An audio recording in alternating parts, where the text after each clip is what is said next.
ဆိုတော့ဒီကနေ့မှာအဓိကပြောချင်တာကဘယ်လိုမျိုးလူကအလင်းမရနိုင်တာလဲဘယ်လိုမျိုးလူကကျန်းစာဘလောက်ပဲဖက်ဖက်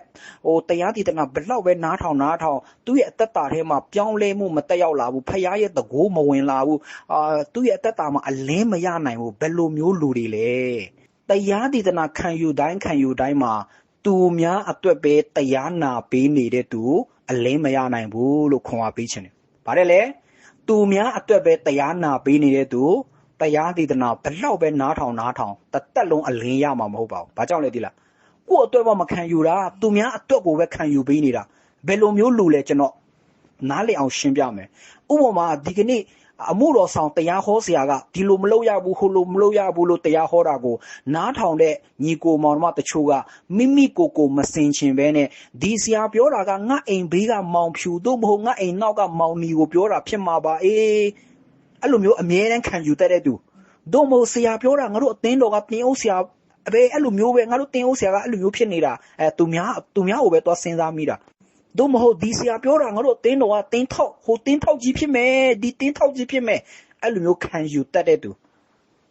ူအဲ့လိုမျိုးလှုပ်တဲ့ဟာကအပြစ်ရှိသလားဆိုတော့အပြစ်တော့မရှိဘူးဒါပေမဲ့နှုတ်ကပတ်တော်ခံယူတိုင်းမှာသူများကိုပဲပြောနေတယ်လို့ခံယူပြီးတော့မှငါ့ကိုပြောနေတာပါလားလို့မစင်ချင်မိတဲ့အခါမှာနှုတ်ကပတ်တော်တင်ဘယ်လောက်ပဲခံယူဘယ်တော့မှအလင်းရမှာမဟုတ်ဘူးနားလည်လားမသိဘူးနော်နားလေပ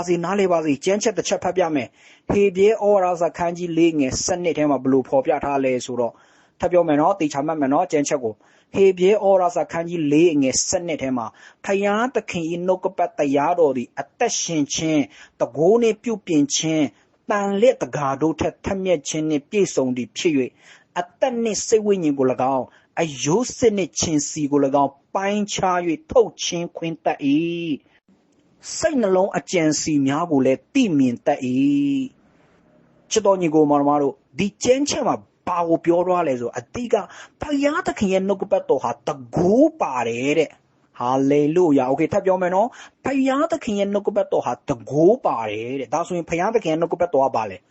ဲဘုရားသခင်ရဲ့နှုတ်ကပတ်တော်ဟာဒီကနေ့ကျွန်တော်ဖတ်နေတဲ့တမန်ကျမ်းစာအုပ်လည်းဖြစ်တယ်လို့သခင်ယေရှုလည်းဖြစ်တယ်ရှင်ယောဟန်ခန်းကြီး1ခန်းငယ်1မှာဘယ်လိုပြောလဲအစအဦးနဲ့နှုတ်ကပတ်တော်ရှိနှုတ်ကပတ်တော်ဒီဘုရားသခင်ဖြစ်တော်မူ၏နှုတ်ကပတ်တော်ဒီဘာဖြစ်လဲလူစားတိကိုခံယူ၏လို့ပြောထားတယ်လေဆိုလိုချင်တာကသခင်ယေရှုခရစ်တော်ကိုယ်တိုင်ကလည်းနှုတ်ကပတ်တရားတော်ဖြစ်တယ်လို့ဒီကနေ့ကျွန်တော်တို့ဖတ်နေတဲ့တမန်ကျမ်းစာကလည်းဘုရားသခင်ရဲ့နှုတ်တော်ထက်သူ့ရဲ့နှုတ်ကပတ်တော်တရားဖြစ်တယ်โอเคဒါကြောင့်ယေရှုခရစ်တော်ကိုမိမိကယ်တင်ပိုင်ရှင်ဖြစ်ခံယူတဲ့အခါမှာကျွန်တော်တို့တက်တာထဲမှာအံ့ဩခြင်းတကူဖြစ်လာတယ်ဒီတိုင်းပဲယေရှုခရစ်တော်ရဲ့စကားတော်တွေဖြစ်တဲ့နှုတ်တော်ထွက်ဖြစ်တဲ့ဒီတမန်ကျမ်းစာကိုလိုက်လျှောက်တဲ့အခါမှာအသက်ရှင်တဲ့အခါမှာအံ့ဩဖွယ်တကူပြောင်းလဲမှုတကူတွေနဲ့အသက်တာထဲမှာပြည့်နှက်လာတယ်ပုံသက်တည်ရလာတယ်ဟာလေလုယာโอเคဒီလိုပြောလိုက်လို့တရားဟောတဲ့သူတိုင်းနှုတ်ကပတ်တော်မဟောဘူးဆိုရင်ကျွန်တော်တတိထားရမယ်ဆိုတာကိုပြောချင်တယ်။မြောက်များဆိုတော့တရားဟောဆရာတွေကကျမတို့အခုဆရာရဲမင်းကလည်းတရားဟောဆရာပဲလေနော်။ဆရာတို့တရားဟောလိုက်တိုင်းမှာနှုတ်ကပတ်တော်ကိုစံချိန်တင်ပြီးတော့မှပဲဟောရတာ။ဒါကြောင့်တရားဟောဆရာတိုင်းဒီနှုတ်ကပတ်တမန်ကျမ်းစာအတိုင်းမဟောဘဲနဲ့သူတို့အာဘော်တွေပဲထွက်လာတယ်ဆိုရင်နှုတ်ကပတ်တရားနဲ့သူတို့ရဲ့အာဘော်နဲ့ဆန့်ကျင်ဘက်ဖြစ်နေတယ်ဆိုရင်ကျွန်တော်တို့ကနှုတ်ကပတ်တရားကိုပဲရွေးချယ်ခံယူရမှာဖြစ်ပါတယ်ဆိုတာအဓိကကျွန်တော်တိုက်တွန်းချင်တယ်နော်ကုံပြောမယ်ဗျာကျွန်တော်ဆရာရဲမင်းခေါ်တဲ့ကိုယ့်ရဲ့အာဘော်တွေပါသွားတတ်တဲ့တခါတလေကိုယ့်ရဲ့စကားပေါ့နော်ကျမ်းစကားမဟုတ်ဘဲနဲ့ကိုယ့်ရဲ့စကားကျွန်တော်ဆရာရဲမင်းပြောလိုက်တဲ့ကိုယ့်ရဲ့တတိပုဂ္ဂလအမြင်တွေကျမ်းစာနဲ့မကိုက်ညီဘူးလို့တင်ထင်တယ်ဆိုရင်တင်ကကျမ်းစာကိုပဲရွေးချယ်ခံယူရမှာယုံကြည်ရမှာကျွန်တော်စကားကိုမယုံရဘူးဘာကြောင့်လဲကျွန်တော်ဒီလူဖြစ်တယ်တမန်ကျမ်းစာဒါလင်ဖျားစကားဖြစ်တယ်တကိုးရှိတယ်ကျွန်တော်ဆရာရင်းမင်းရဲ့စကားကတကိုးမရှိဘူးဘာကြောင့်လဲဆိုတော့ကျွန်တော်ဒီတာမန်လူဖြစ်တယ်တကိုးမရှိနိုင်ဘူးတင်တို့ကိုမပြောင်းလဲပေးနိုင်ဘူးဒါပေမဲ့ဖျားစကားကိုကျွန်တော်နှုတ်နဲ့ပြောထွက်လာတဲ့ခါမှာတင်တို့ခံယူတဲ့ခါမှာဒါဒီဖျားစကားပါလို့တင်ဒီယုံကြည်တဲ့အတွက်ကြောင့်တင့်အသက်တာထဲမှာအံ့ဩဖွယ်တကိုးဖြစ်လာတာအဲ့ဒါနှုတ်ကပတ်တရားဒေသနာပဲဒါပေမဲ့တခါတလေကျွန်တော်တို့မေးစရာမေးခွန်းတွေထွက်လာတယ်ဟာဆရာကြီးကျွန်တော်နှုတ်ကပတ်တော်ခံယူတာလဲနှစ်10ချီရှိပြီတမန်ကျမ်းစာဖတ်တာလဲနှစ်10ချီရှိပြီငယ်တွေကဖတ်နေတာပဲကိုတိဒါပေမဲ့ဘာပြောင်းလဲမှုမှလဲကျွန်တော်တက်တာမှမတွေ့ဘူးကျွန်တော်ကအမေရိကန်ခရစ်ယာန်တယောက်လိုပဲဖြစ်နေတယ်ဘာကြောင့်လဲ အကြောင်းရင်းအများကြီးရှိတဲ့ထဲမှာတစ်ခုအပါဝင်ကဒီနေ့ပြောတဲ့အကြောင်းရင်းပဲဘာလဲကိုယ့်အတွက်နှုတ်ကပတ်တော်ကိုခံယူနေတာမဟုတ်ဘဲနဲ့သူများအတွက်ပဲနှုတ်ကပတ်တော်ခံယူပေးနေလို့ပေါ့โอเคနှုတ်ကပတ်တော်တရားမှာပြဿနာတက်တာမဟုတ်ဘူးကျွန်တော်တို့ခံယူနေတဲ့သူမှာပြဿနာတက်တာတခါတလေကျွန်တော်တို့မေးခွန်းတွေအများကြီးမေးတတ်တယ်နှုတ်ကပတ်တော်မှာတကိုးရှိတယ်ပြောပြီးမှကျွန်တော်ဒီလောက်ဖတ်လာတာဘာတကိုးမှမတွေ့ဘူးပေါ့တေးချတယ်အဲ့လိုဆိုလို့ရှိရင်ဖြစ်နိုင်ချေအများကြီးထဲမှာတစ်ခုအပါဝင်ကတင်ဒီကိုယ့်အတွက်ခံယူတာမဟုတ်ဘဲနဲ့သူများအတွက်ပဲခံယူပေးနေတာဆရာဒီကနေ့မခိုးနဲ့ပြောတာဟောငါအိမ်ရှိကခိုးတက်တဲ့ကောင်လေးကိုပြောတာထင်တယ်โอเคသူများကိုပဲတော်မြင်တယ်ကိုအပြစ်ကိုမမြင်ဘူးဘယ်လိုပြောမလဲကျန်းစာထဲကကိုမျက်စိထဲကဟိုပါလေတန်ကျင်ကြီးကိုမမြင်ဘူးသူများမျက်စိထဲကငေါက်ငယ်လေးကိုပဲမြင်တယ်မနေ့ကလည်းပြောသွားပြီနော်ဆိုလိုချင်တာကနှုတ်ကပတ်တော်ခံယူတိုင်းမှာကိုယ့်အတွက်မခံယူဘဲနဲ့သူများအတွက်ခံယူတဲ့အခါမှာဘယ်တော့မှအလင်းမရနိုင်ဘူးဒါကြောင့်ချစ်တော်ညီကိုမောင်မတို့နှုတ်ကပတ်တော်ခံယူတိုင်းမှာကျန်းစာဖတ်တိုင်းမှာငါ့ကိုပြောနေတာပဲဆိုပြီးတော့မှခံယူမှသင်အလင်းရမှာဖြစ်ပါတယ်ကျန်းချက်တစ်ချက်ဖတ်ပြအောင်မယ်နော်ယောမဩရာစာခန်းကြီး15အငယ်4ထပ်တစ်ခါဖတ်မယ်နော်တေချာမှတ်မယ်ယောမဩရာစာခန်းကြီး15အငယ်4ငါတို့ဒီကျမ်းစာ၌ပါတော့တီးခံခြင်းတက်တာခြင်းအကြောင်းများကိုအမိပြု၍မျော်လင့်ရတော့အခွင့်ရှိစေခြင်းကကျမ်းစာ၌အထက်ကရေးထားသမျှသည်ငါတို့ကိုဆုံးမဩဝါဒပေး၍ရေးထားတည်း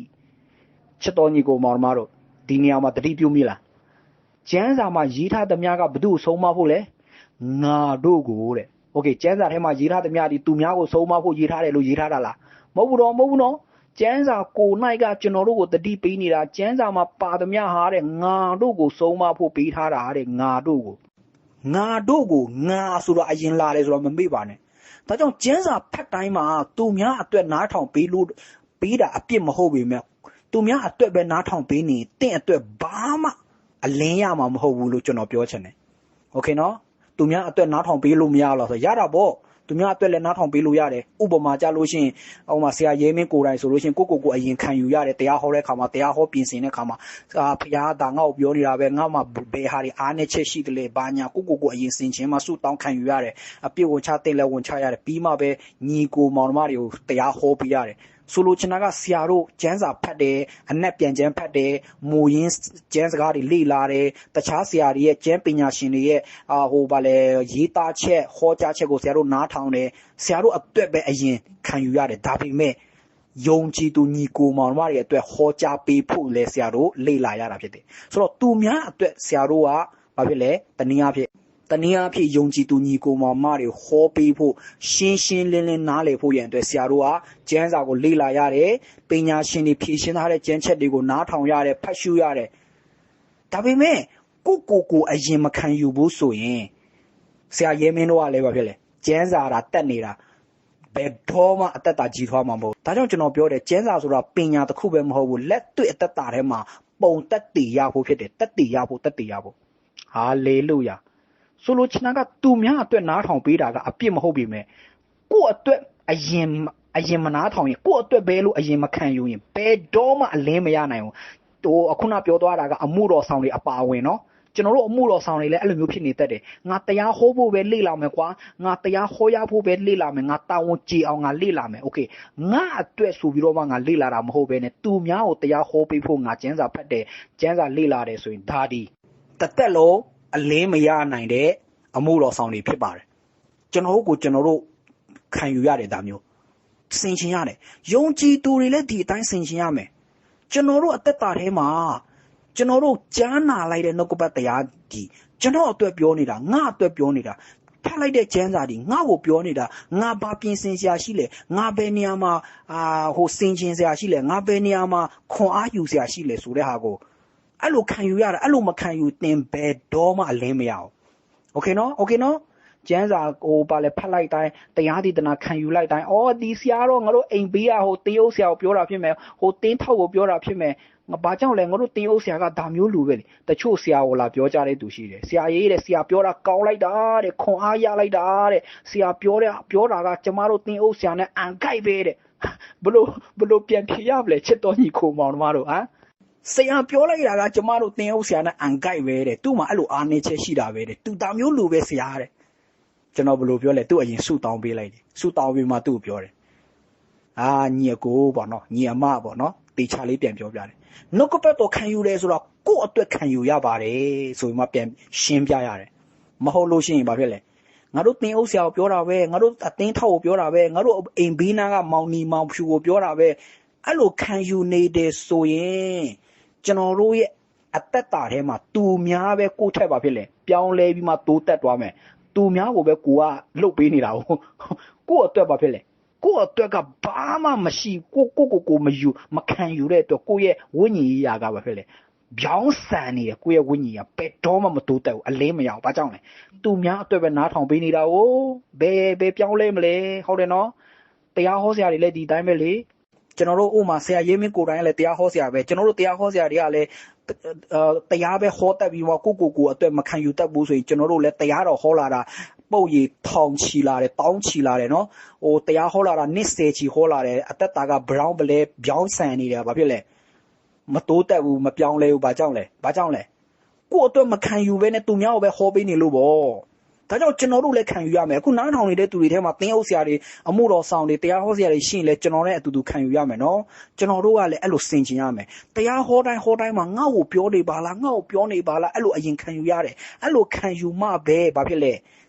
ညီကိုမောင်မတွေလည်းတင့်လို့ခံယူနိုင်မှာပေါ့ဟုတ်တယ်နော်ဒါတရားဟောဆရာအမှုတော်ဆောင်တွေကိုခွန်အားပေးချင်တာအခုနားထောင်နေတဲ့သူတွေထဲမှာဆရာတွေအမှုတော်ဆောင်တွေရှိရင်တူတူခံယူရအောင်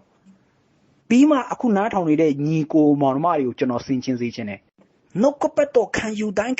မှာငါ့ကိုပြောနေပါလားအဲ့လိုမျိုးစိတ်နဲ့ခံယူပါအဲ့ဒါမှတင်ပြောင်းလဲမယ်တင်အလင်းရမယ်ဖခင်ရဲ့တကိုးတင့်စီမှာတက်ရောက်လာမယ်ဖခင်သခင်ရဲ့ကုသပေးခြင်းအံ့ဩဖွယ်တကိုးတက်ရောက်လာမယ်မဟုတ်လို့ရှိရင်တင်ကြားပဲကြားနေရတယ်ဟာဖခင်သခင်ဟိုလူကုသပေးလိုက်ပြီဖခင်သခင်ဒီလူကိုအံ့ဩဖွယ်ပို့ဆောင်ပေးလိုက်ပြီဖခင်သခင်ကဟိုမှာအံ့ဩဖွယ်လုပ်တယ်ဟေးဟိုအိမ်မှာ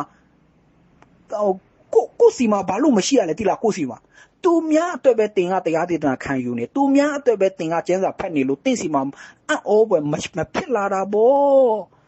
တင့်စီမှာအံ့ဩဖွယ်ဖြစ်လာစေချင်တယ်ဆိုရင်နှုတ်ကပတ်တော်ကိုတင်ကိုယ်တိုင်ငါအတွက်ပါလားဆိုပြီးမှခံယူပါအဲ့လိုခံယူမှဒါလင်တင်တတအံ့ဩဖွယ်ပြည့်နေလာမယ်ဟာလေလုယာနားလည်ပါစေတန်ရှင်တော်ဝိညာဉ်တော်အလင်းပေးပါစေအာမင်ဏိဂုံချုပ်ရအောင်နော်ဒီကနေ့ပြောသွားတဲ့ခေါင်းစဉ်အင်မတန်ရှင်းလင်းလာတယ်နော်နှုတ်ကပတ်တော်နားထောင်တိုင်းခံယူတိုင်းကျမ်းစာဖတ်တိုင်းမှာကိုယ့်အတွက်မခံယူဘဲနဲ့သူများအတွက်ပဲခံယူနေတဲ့သူကိုပြောနေပါလားဟိုလူကိုပြောနေပါလားဒီလူကိုပြောနေပါလားငါတို့အိမ်ကငါ့ကိုပြောနေပါလားငါညီကိုပြောနေပါလားငါညီမငါအမကိုပြောနေပါလားဒီကျမ်းစာတော့ငါအဖေမေနားထောင်တဲ့နဲ့ငါအဖေမေကိုပြောနေတာစသဖြင့်အဲ့လိုခံယူနေတယ်စက်တိုက်အဲ့လိုခံယူနေတင်ဘယ်တော့မှတင်ကအလင်းရမှာမဟုတ်ဘူးတင်နားထောင်စေခြင်းနဲ့မိသားစုဝင်တွေပဲအလင်းရသွားမှာတင်ကတော့အလင်းရမှာမဟုတ်ဘူးโอเคနော်ဒါကြောင့်တမန်ကျမ်းစာကိုနားထောင်ဖတ်တိုင်းမှာကိုယ့်အတွက်ဖတ်ပါနှုတ်ကပတ်တော်ခံယူတိုင်းမှာမိမိအတွက်အရင်ခံယူပါဒီကနေ့ကျမ်းစာဖတ်လိုက်တာဟာငါ့ဘာပြောနေရလဲငါဘာဆင်ခြင်ရမလဲငါဘာခံယူရမလဲငါဘာခွန်အားယူရမလဲဒီကနေ့ငါနားထောင်လိုက်တဲ့နှုတ်ကပတ်တရားဒေသနာဟာဒီဆရာဟောလိုက်တဲ့တရားဒေသနာဟာဖခင်သခင်ကဒီဆရာရဲ့နှုတ်ဆက်ပါးစပ်အဖြစ်ငါ့ကိုဘာစကားပြောချင်တာလဲဆိုပြီးမှကိုအရင်ဆင်ခြင်ပါပြီးမှပဲတင်ကလိုအပ်ပါတယ်ဆိုတဲ့သူတွေကိုပြန် share ပြန်ပို့ပေးပါဥပမာတင်အမေကဒီတရားဒေသနာကိုခံယူတင်တယ်လို့တင်ထင်တယ်ဆိုရင်တင်အရင်ခံယူပြီးမှတင်အမေကိုပို့ပေးပါဥပမာတင်းရဲ့တင်းအုပ်ဆရာကဒီတရားဒေသနာကိုခံယူတင်နေဆိုရင်တင်အရင်နားထောင်ပြီးမှတင်းအုပ်ဆရာကိုပို့ပေးလို့ရတယ်ဒီတင်းထောက်ကဒီလိုဖြစ်နေတယ်မောင်နီမောင်ဖြူကဒီလိုဖြစ်နေတယ်ဆိုရင်တင်အရင်ခံယူပြီးမှသူတို့ကိုပို့ပေးလို့ရပါတယ်ဒါမှဒါလင်ကိုယ်တိုင်ခံယူရတယ်လို့ပဲဖြစ်လေသူများကိုလည်းကူညီရာရောက်တယ်သူများကိုလည်းအလင်းပြရာရောက်တယ်လို့ဧဝံဂေလိကိုလည်း sharing လုပ်ခြင်းပါဝင်ခွင့်ရတာပေါ့ဟုတ်ပြီနော်နားလေပါစေ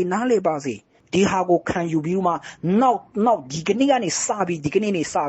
နှုတ်ကပတ်တော်ခံယူတိုင်းကျမ်းစာဖတ်တိုင်းမှာငါ့ကိုပြောနေပါလားဆိုပြီးတော့မှခံယူပါလို့ခွန်အားပေးရင်ဒီကနေ့နှုတ်ကပတ်တော်ကိုဒီများလောက်နဲ့ပဲဏိဂုံချုပ်လိုက်ပါတယ် ကျွန်တော်တို့နားမလဲတာရှိရင်တို့မဟုတ်မေးမြန်းစရာရှိရင်တို့မဟုတ်စုတောင်းခံစရာရှိရင်ဆရာအကောက်ကိုတီးတန့်အိုက်ပြီးမှပြောလာလို့ရတယ်ဆိုတဲ့အကြောင်းပြောကြရင်းနဲ့နှုတ်ကပတ်တော်ကိုဒီမှာပဲနှိကုံချုပ်လိုက်ပါတယ်